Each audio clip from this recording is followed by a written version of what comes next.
Hari ini kita akan membahas soal, ya, 5 soal saja dari Departemen Jiwa.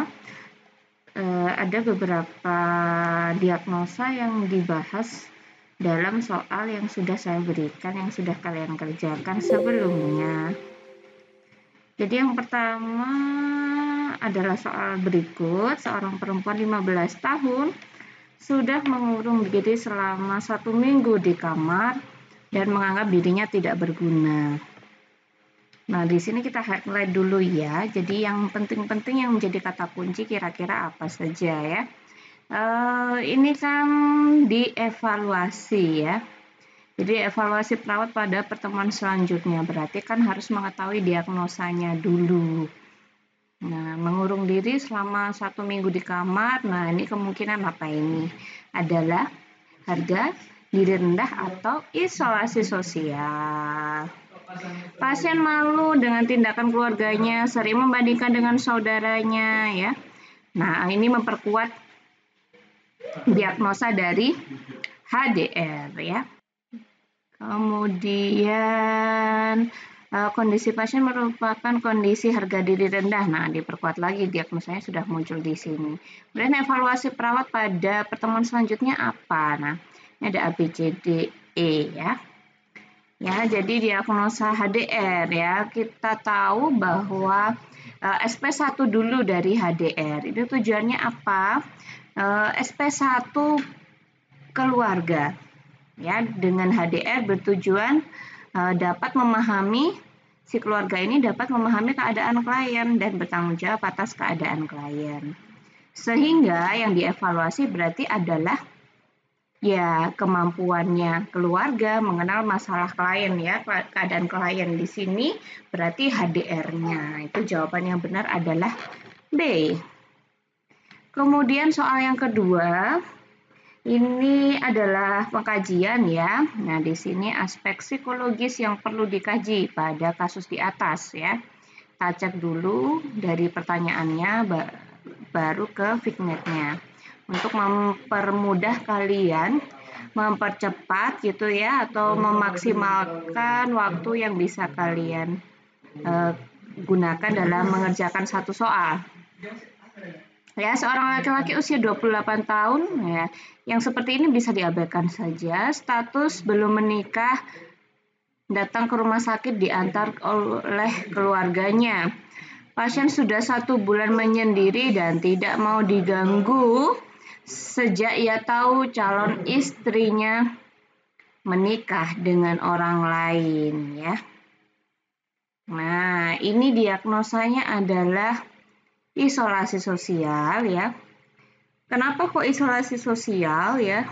Sudah 1 bulan menyendiri dan tidak mau diganggu, bahkan tidak ada interaksi gitu ya di rumahnya. Nah, ini yang bawakan orang rumahnya dengan penyebabnya yang tahu calon istrinya menikah dengan orang lain ya.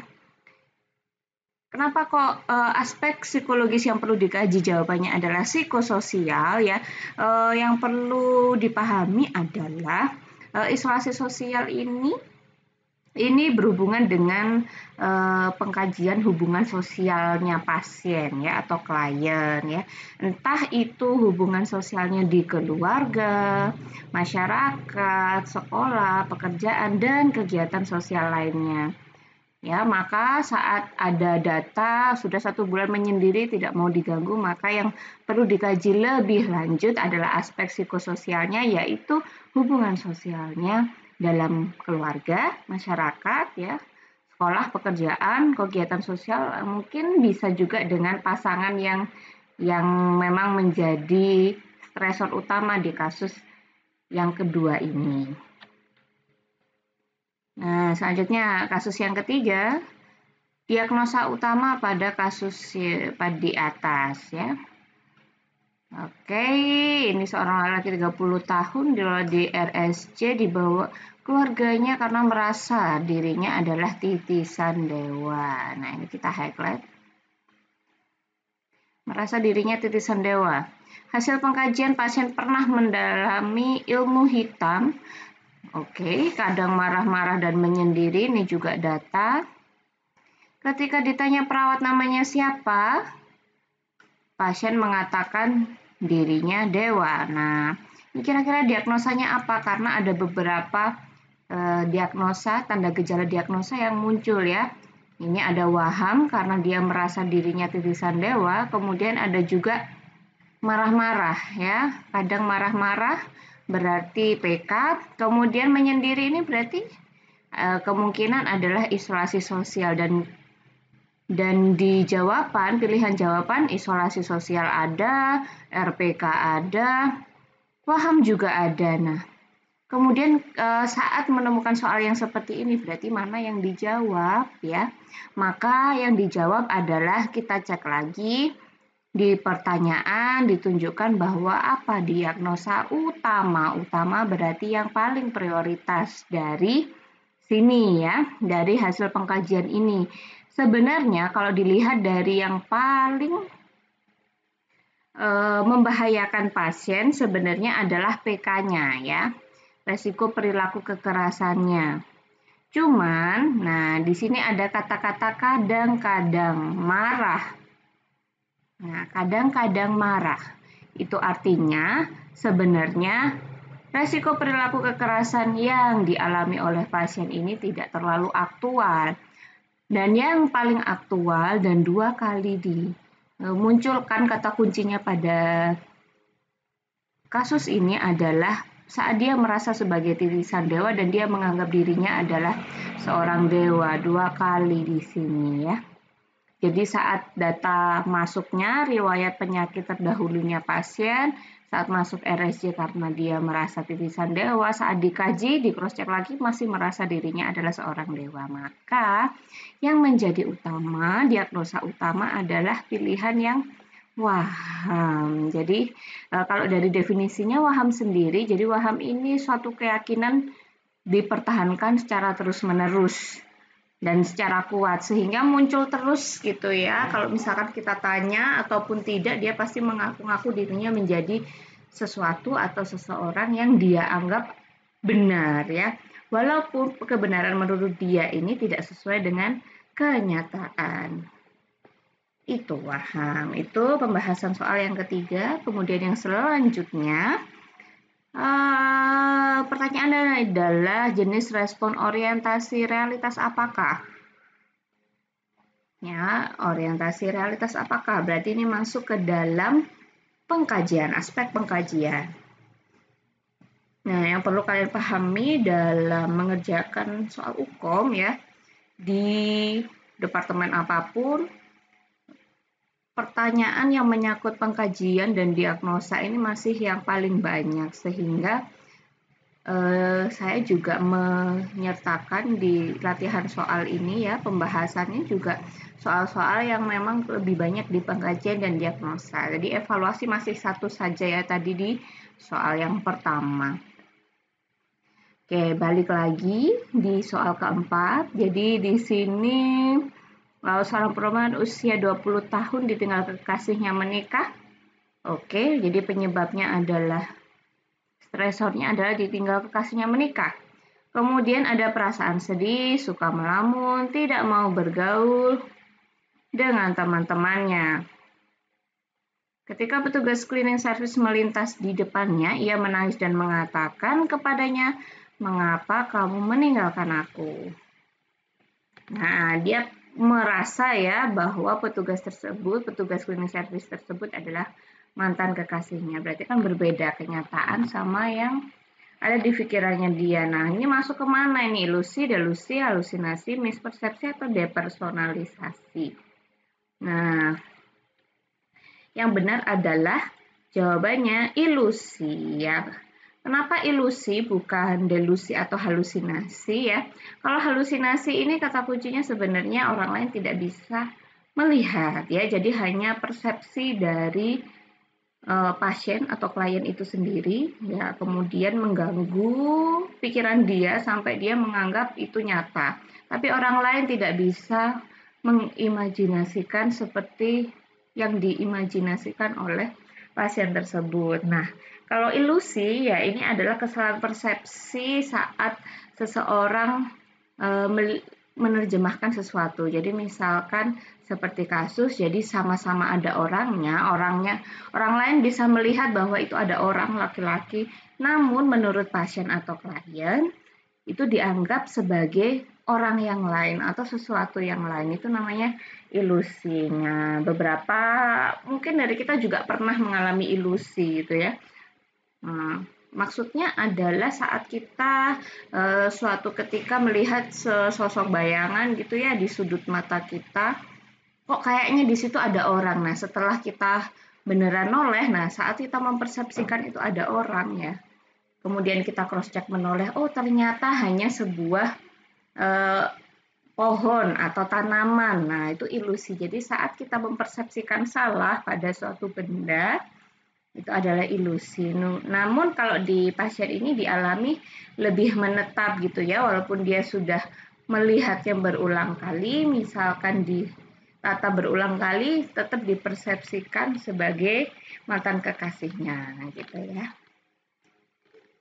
Nah, kemudian kalau mispersepsi bagaimana? Kalau mispersepsi nih ya, jadi salah persepsi ya, salah dalam mendefinisikan sesuatu ya, tapi masih dalam konteks yang sama gitu ya, bukan, lebih seringnya sih informasi ya, bukan ke benda, bagaimana mempersepsikan benda, bentuk dan seterusnya, itu mispersepsi. Jadi lebih ke informasi, jadi lebih ke definisi suatu hal atau pengetahuan terhadap suatu hal atau gitu, yaitu saat orang salah mempersepsikan, salah mengartikannya, itu namanya mispersepsi. Kemudian kalau depersonalisasi, ini adalah suatu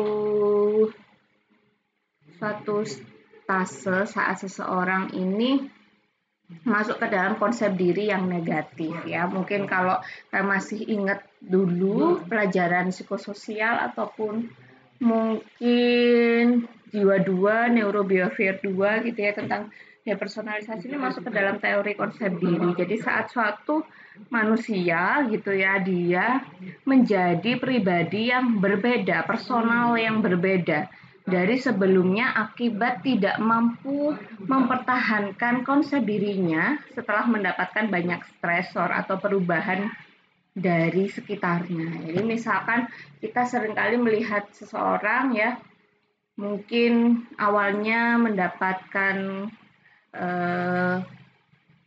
kemudahan dalam hidupnya, kemudian saat didapatkan suatu masalah atau kesusahan, tidak mampu mempertahankan dirinya menjadi orang yang tetap sama apapun keadaan di sekitarnya. Nah, akhirnya menjadi orang yang berbeda dan cenderung perbedaannya ini menjadi negatif gitu ya. Konsep dirinya menjadi negatif. Nah, ini namanya depersonalisasi begitu. Kemudian soal yang terakhir yang saya bahas, diagnosa lagi ya. Nah, ini kebetulan diagnosa yang saya buat dalam soal ini mengacu pada Nanda ya, walaupun pada kebanyakan pertanyaan biasanya itu kita hanya berfokus sama diagnosa yang ada di SDKI ya, atau kalau di jiwa ini berarti yang mengikuti diagnosa yang ada di kolegium jiwa itu ya 7 diagnosa, namun kita tetap harus belajar juga di Nanda. Tidak terlalu harus dipelajari lebih lanjut sebenarnya, kayak kalau kita pahami secara definisi aja sudah cukup membedakan masing-masing diagnosa ini perbedaannya apa gitu. Nah, oke. Jadi di sini kemampuan rasionalitas dari ini ya yang diuji UKOM ini diperlukan sekali.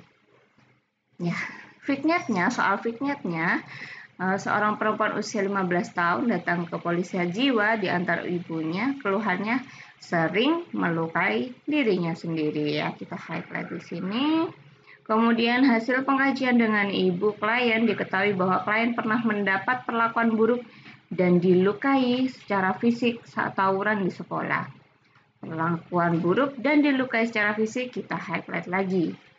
Saat dilakukan pemeriksaan, pasien sering menggigiti lengan bagian dalam dan terdapat banyak luka di area tangan dan kaki. Berarti ini kan pasiennya sering melukai dirinya sendiri, gitu ya, memperkuat alasan keluarga membawa pasien ke poli jiwa.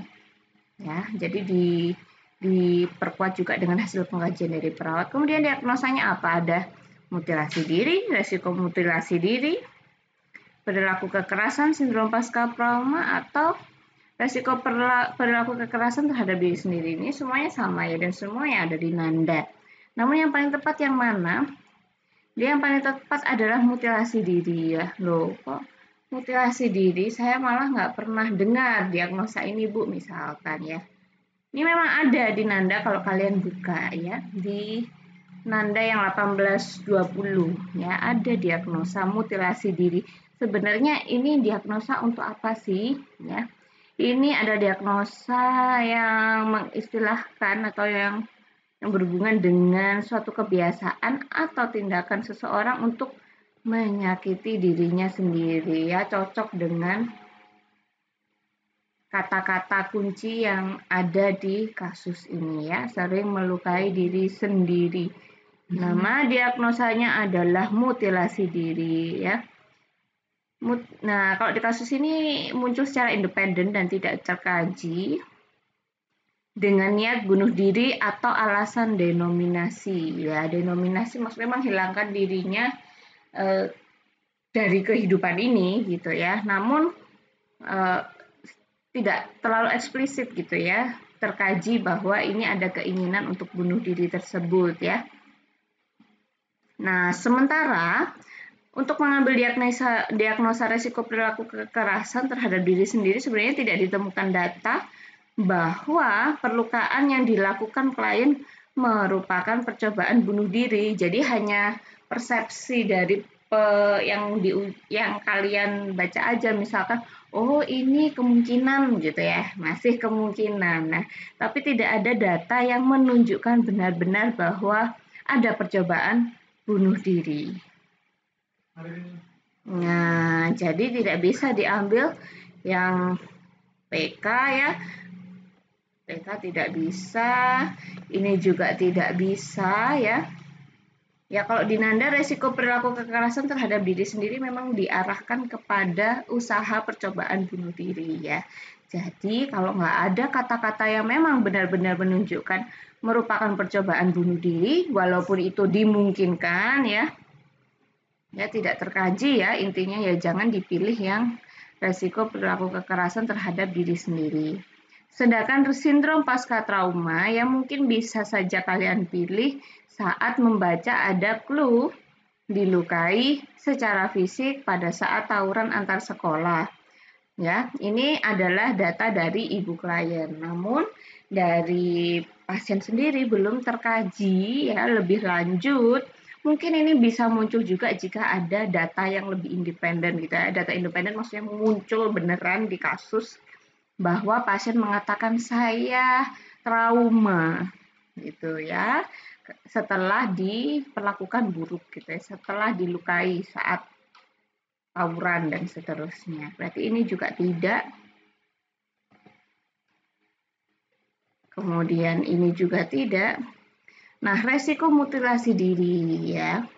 Kalau resiko mutilasi diri ini masih berupa niatan.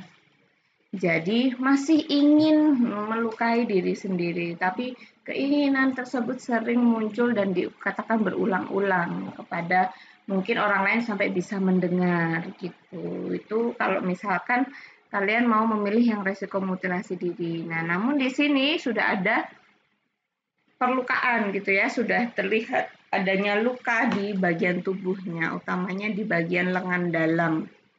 Kaki, tangan juga ada. Nah, berarti yang paling tepat adalah mutilasi diri gitu. Nah, kira-kira sudah berapa jawaban yang benar dari latihan soal yang sudah saya berikan sebelumnya ya.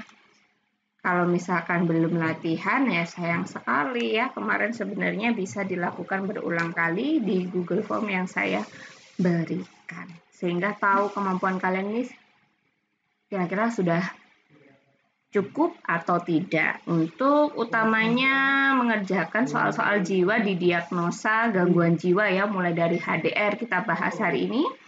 Kemudian RPK, halusinasi, waham, dan isolasi sosial. Mungkin diagnosa yang lainnya sudah dibahas oleh tim Departemen Jiwa yang lainnya.